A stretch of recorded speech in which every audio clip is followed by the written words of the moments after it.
as brilhantes soluções socialistas para problemas complexos. Esse é o Visão Libertária, sua fonte de informações descentralizada e distribuída. Alberto Fernandes esteve recentemente em um tour na Europa para renegociar o pagamento da dívida externa argentina. Segundo ele, tudo culpa do Macri. Ao retornar para a Argentina, deu uma entrevista que foi, no mínimo, curiosa. Em determinado momento, ao falar sobre o aumento de preços, ele disse: "É inexplicável o aumento de preços. Não há nenhuma razão para explicar a subida de março e abril." Isso soa para nós brasileiros como uma piada infantil muito comum por aqui. Alguém fez algo errado, não sei quem fui. Caro Alberto Fernandes, o culpado pelo aumento de preços é você, lógico. A definição da palavra inflação, ao contrário do sentido leigo de aumento de preços, significa especificamente o aumento da base monetária. Até porque aumento de preço por outros motivos é mero aumento de preços. Inflação é quando acontece um aumento total do dinheiro em circulação na sociedade. Para ter mais informações sobre isso, veja o nosso vídeo lá no canal Ancapsu Classic chamado Por que é importante saber o que é inflação.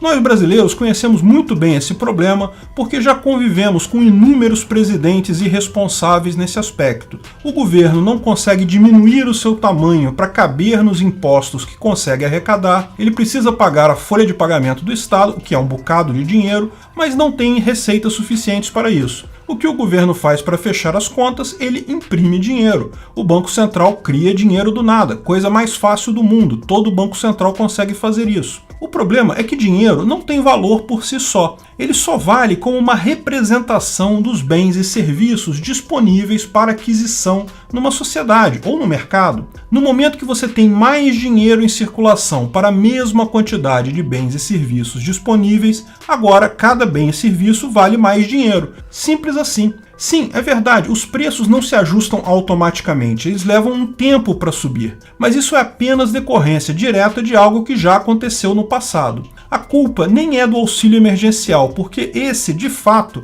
é o tipo menos pior de inflação que existe. O pior mesmo é o dinheiro criado para bancar a máquina pública. Mas não foi só isso. Lembra que você resolveu também trancar o país inteiro na mais longa quarentena da história? Pois é, adivinha o que acontece com a produção quando as pessoas estão proibidas de produzir? Adivinhou certo, ela diminui. Alguns vão dar um jeito de produzir mesmo desse jeito, mas vão ter muitos que não vão conseguir. Então, além do fator mais dinheiro em circulação, tem um outro fator, choque de oferta. O número de bens e serviços disponíveis para serem adquiridos, ele não se manteve o mesmo, ele diminuiu. E com mais dinheiro em circulação, o efeito de aumento de preços piorou. As duas coisas, culpa do senhor Alberto Fernandes. Mas lógico, isso não é problema, porque você tinha a solução perfeita, não é, Alberto? Congelamento de preços, lógico. Afinal, os preços são determinados exclusivamente pela ganância de comerciantes e produtores, não é mesmo? Não é como se houvesse uma teoria econômica por trás disso. Bom, lógico que é. A curva da oferta e da demanda é uma lei física como qualquer outra, como a lei da gravidade. Não tem como ignorar ela. Você vai cair para baixo toda vez que tentar ignorar a lei da gravidade e vai gerar aumento de preços e falta de produtos toda vez que tentar ignorar a curva da oferta e da demanda. Dá para contar quase que uma história engraçadinha. Grandes soluções da história do socialismo. Caro presidente, estamos numa pandemia, os preços estão subindo. Não se preocupe, vamos adotar uma das grandes soluções da história do socialismo. Vamos congelar os preços. Que solução brilhante! Afinal, o que poderia possivelmente dar errado?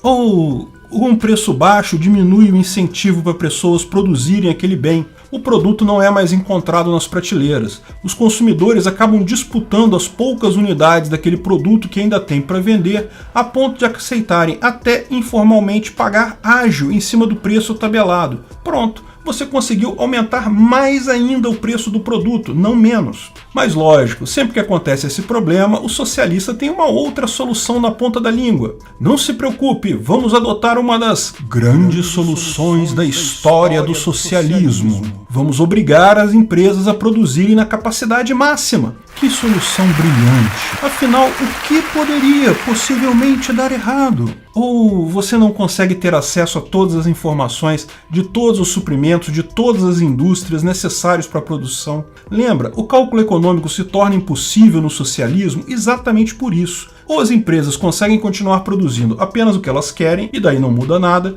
ou seus fiscais conseguem forçar a barra e quebrar a empresa, contribuindo para a piora na escassez. Ah, mas e quando o preço da carne sobe? Não se preocupe, vamos adotar uma das grandes soluções da história do socialismo. Vamos proibir a exportação e obrigar os criadores de gado a vender a carne no mercado interno. Que solução brilhante! Afinal, o que poderia possivelmente dar errado? Ou, ao serem obrigados a vender exclusivamente no mercado interno, os produtores perdem a única forma lucrativa que tinham de vender carne. Para eles, não é mais interessante produzir carne agora, eles têm prejuízo produzindo carne. Piora-se a escassez de carne. Eu lembro de quando isso aconteceu aqui no Brasil na década de 1980 e vou dar de graça para vocês, amigos argentinos, as cenas dos próximos capítulos. O governo dirá: não se preocupe, vamos adotar uma das grandes soluções da história do socialismo. Vamos caçar o boi gordo no pasto e obrigar o pecuarista a vender a carne. Que solução brilhante! Afinal, o que poderia possivelmente dar errado? Ou os fiscais fazem algumas grandes apreensões midiáticas, matando muitos bois em algumas poucas fazendas, bagunçando o planejamento da fazenda, matando bois abaixo do preço, novilhos jovens. Isso assusta os demais produtores que param de mexer com pecuária, com medo de terem o mesmo destino das fazendas afetadas. Resultado, menos carne ainda disponível no mercado. A triste história das grandes soluções da história do socialismo é sempre a mesma coisa. Encaram a economia como se fosse um monte de botões e reloginhos que eles podem ajustar a qualquer momento. Não percebem que economia não é isso. Economia é uma rede de pessoas interligadas. Toda vez que eles tentam mexer em alguma coisa, só pioram a situação. A única coisa efetivamente positiva para a economia que um governo pode fazer é deixar de existir. Mas se isso ainda não for possível, deve reduzir seu custo ao mínimo para deixar de ser uma carga pesada e ineficiente na economia da sociedade, na grande rede neural que é a economia. E o governo socialista da Argentina, aliás, todos os governos do mundo, deveriam pensar em fazer isso muito rapidamente, diminuir de tamanho absurdamente. Porque o fato é que a economia está rapidamente se tornando imune a seus desmandos, pela simples substituição do dinheiro estatal por criptomoedas independentes do governo, particularmente o Bitcoin. Governos que insistem em seus tamanhos mastodônticos vão ser os que vão cair mais rápido.